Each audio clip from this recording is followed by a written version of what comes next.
Imagine a situation when you wake up at midnight because you heard a noise in the kitchen. So at that moment, you remember it's been a while now you're living alone.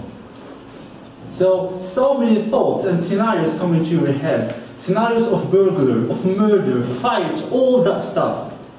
Your heart starts pounding so fast, your breath rate accelerates. You try to calm yourself, but you can't. You want to be apathic, but you can't be apathic at that moment because it's over your control. You decide, well, I'm gonna fight. I'm gonna fight the intruder. So you look for a stick somewhere and you grab one.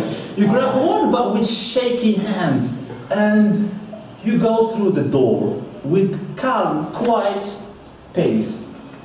When you open the door, you find that the source of the noise was your hungry cat.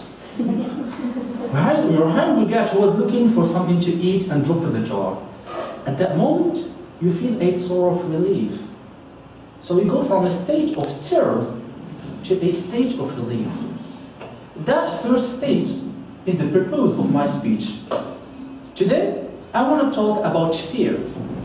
But this time, I'm not going to tackle the subject from the traditional point of view, the point of view that tells us you have to overcome your fear, fear is nothing, the benefits of overcoming it. No. This time, I want to make you understand what is fear. And how fear is actually a normal response, something that is human, built in us. So before starting and digging deep into this topic, let's try to find a common base knowledge about what is fear. Can you give me just one synonym word of fear for you? Anyone in here? Audace. Okay. Others. What? Les autres. Others. Yes. Insects. Yes, insects. Okay. Security. Security. Yes. Failure. Yes. Corona influenza. Okay. That's fair. You made me fear now. Okay. So all these words he gave me, you were describing fear for every one of you. Okay, good. What is fear? Fear is a vital response that we encounter whenever we face a physical or emotional danger. It's something that has its roots deep down in humanity existence. Our ancestors used fear to survive whenever they encountered threats or dangers in the forests, in the jungles. So it's something that is normal. When we talk about fear, there is two manifestations of fear. There is the biochemical response and the emotional response. The biochemical response are the reactions that go in our mind when we enter that state of fear. For example, some of us may get sweaty. Some of us, their heart get pounding so fast. Others, their breath accelerates. But also, there is a high dose of adrenaline that goes in our system. So these are called by scientists the state of fight or flight. When you encounter something that it makes you scared or it's kind of danger or threat, you enter a state of fight or flight. That's the biochemical reaction, and the good news, it's common for all of us. We all have this kind of reactions in our brain. For the emotional part, actually it differs from a person to another. Some of us adore fear. They adore the sensations of adrenaline. They chase this emotion, while others, they avoid it at all costs. So it's a kind of something that is customized for every person.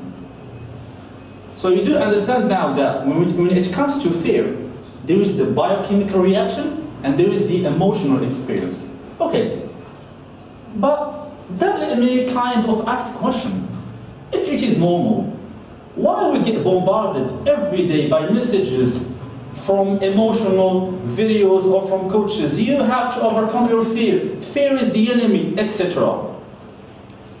You have to keep in mind and understand that when it comes to fear, there's two kinds of fears, rational and irrational. If I tell you, I'm afraid of drowning in water, is it rational or irrational fear?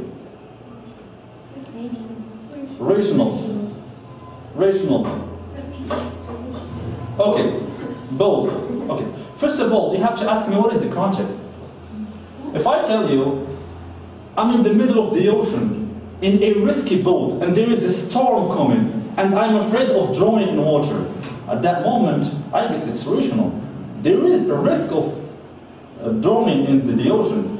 But if I tell you, I hate going to shower, or I don't go to shower because I'm afraid of drowning, it doesn't make sense.